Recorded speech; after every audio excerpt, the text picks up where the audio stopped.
मोहिनी और नंदिनी सगी बहनें थीं। मोहिनी बड़ी थी और नंदिनी छोटी। इनके पिता से राजेश्वर का बड़ा कारोबार था, इसीलिए रुपए पैसे की भी कोई कमी नहीं थी। कमी थी तो बस माँ के प्यार की। बचपन में दोनों ने अपनी माँ को खो दिया था, लेकिन पिता राजेश्वर ने अपनी दोनों बच्चियों को ही लाड़ प्यार से पाला। दोनों पहले देखने में जितनी खूबसूरत थी उतनी ही पढ़ने में होशियार भी थी।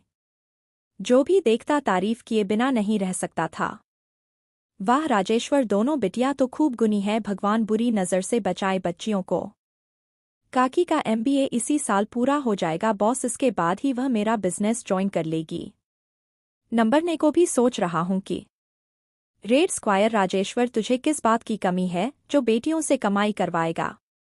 मैं तो कहती हूं कि अब इनकी शादी के बारे में सोच। मोहिनी के लिए बहुत ही बढ़िया रिश्ता आया है। दिल्ली में इतना बड़ा कारोबार है कि क्या बताऊं, और सबसे बड़ी बात, लड़का इकलौता है।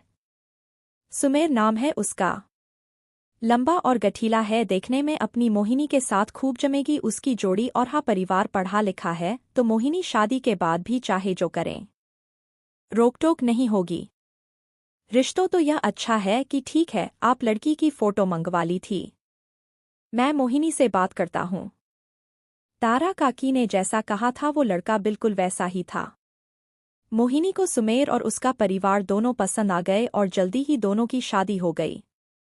सुमेर का परिवार दिल्ली में रहता था और माली हालत में मोहिनी के पिता से भी कहीं ज्यादा मीठा, और इस बात से मोहिनी बहुत ही खुश थी। दीदी कैसी हो और ससुराल के से तुम्हारा, तुम खुश तो ना? घोष फायदे बहुत बहुत बहुत खुश हूँ मैं यहाँ। सच में इसे कहते हैं जिनकी जब से आयु बस घूमी रिन्यू। वो क्या है ना, हमारी ज्यादातर रिलेटिव फॉरेन में रहते, तो बस सबसे मिलते मिलते लगता है आधी दुनिया घूमी चुटकियों में। और तुझे पता है हमारी कंपनी का एक्सटेंशन होने वाला है, लंदन में खुलेगी नई ब्रांच, और वाह का काम तेरे जीजा जी और मुझे देखना है। दीदी अहम सो हैप्पी फॉर यू, जाओ जी लो अपनी जिंदगी, लेकिन इस सब में मुझे पापा को मत भूल जाना, जल्दी आना हमसे मिलने। हाँ आऊंगी न, और तू पापा कैसे?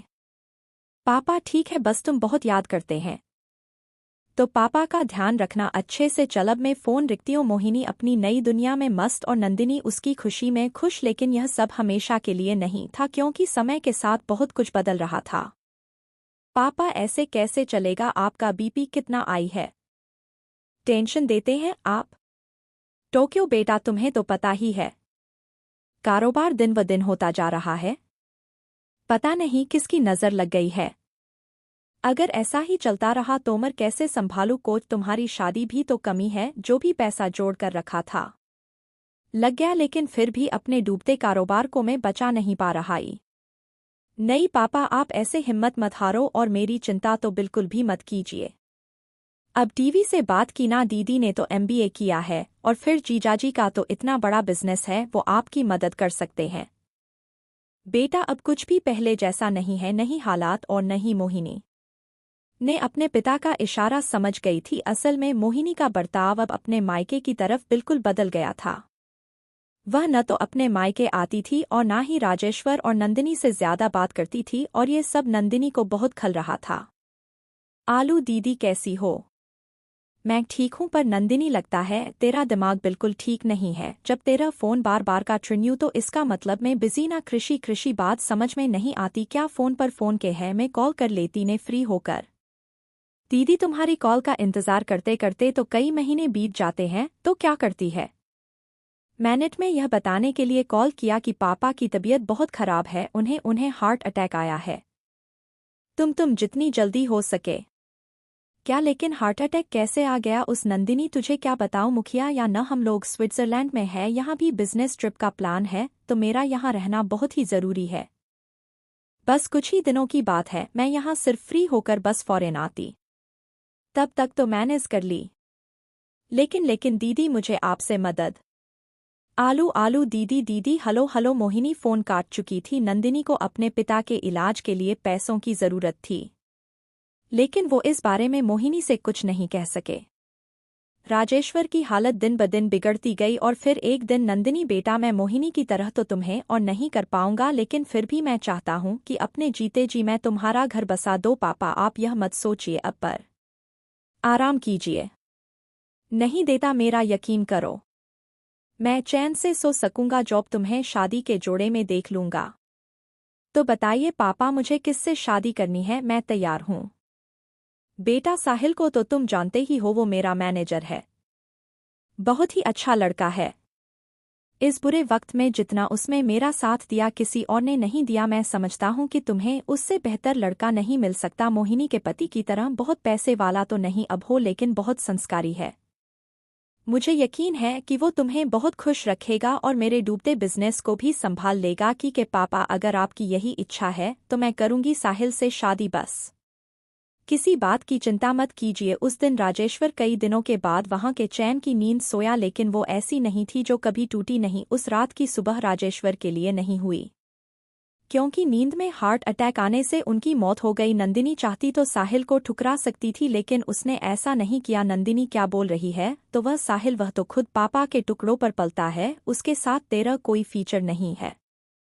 अरे पापा की तबीयत ठीक नहीं थी, जरूरत से ज्यादा सोचते थे वो, पर तेरी में दिमाग है कि नहीं तो को स्थित में हूँ, फिर देखती हूँ तेरे लिए एक अच्छा और लायक लड़का रहने दो दी थी। पापा फैसला कर चुके थे और मैंने भी साहिल को पसंद कर लिया है। तुम्हारी जब जरूरत थी तब तुम्हारी ने, अब यहाँ आकर तुम कुछ नहीं कर पाओगी। नंदिनी, यह कैसी बात कर? तो तुझे क्या लगता है मैं खाली बैठे हो गया जो तेरी एक आवाज में दौड़ी चली आती? वैसे भी पापा का बिजनेस डूबने में जितनी पापा की नासमझी थी उतनी ही तू भी जिम्मेदार है। तो क्या कर रही थी वह? 90 से संभाल सके और ना ही पापा को। दोनों बहनों के बीच का प्यार कड़वाहट में बदल चुका था। उस दिन के बाद से दोनों ने एक दूसरे से कभी बात नहीं की, यहाँ तक कि नंदिनी और साहिल की शादी में भी मोहिनी नहीं आई। नंदिनी ने भी फिर कभी मोहिनी को फोन नहीं किया। दोनों बहनें अपनी अपनी दुनिया में खो गई। फिर कई सालों से नंदिनी ने कहा, हो ये देखो, ये तो मोहिनी दीदी और सुमेर जीरो है ना। हाँ ये तो वही है, लेकिन ये दोनों इस हालत में था। सब क्या है? वो उस दिन का अखबार था जिस पर मोहिनी और उसके पति सुमेर के गिरफ्तार होने की खबर छपी थी। दरअसल मोहिनी और उसके पति की कंपनी पर धोखाधड़ी और भारतीय बैंकों से लिया हुआ कर्ज न चुकाने का आरोप था और उसी सिलसिले में उन दोनों को गिरफ्तार किया गया था। नंदिनी फौरन साहिल के साथ मोहिनी से मिलने के लिए पहुंची। दीदी, जीजाजी, आप लोग बिल्कुल चिंता मत कीजिए, हम लोगों से जो बन पड़ेगा हम करेंगे। साहिल ने कहा है वह यहाँ के बैचलर से बात कर रहे हैं। नहीं नंदिनी, हमने गलत किया है और हमें इसकी सजा भुगतनी होगी। अमीरी के घमंड में मैं क्या से क्या हो गए, सही और गलत का फर्क भूल गई। और तो और तुझे और पापा को भी खुद से दूर कर दिया मैंने। अमीरी के घमंड में रिश्तों की अहमियत भूलकर मैंने पाप किया है, मुझे उसका प्रायश्चित करना है। शायद तब जाकर मैं तुझसे नजर मिला सकोगे। मोहिनी ने रोते हुए नंदिनी से मुंह फेर लिया। नंदिनी भी वहां से वापस चली आई। अब उसे इंतजार था अपनी बड़ी बहन की सही मायने में वापस आने का। पा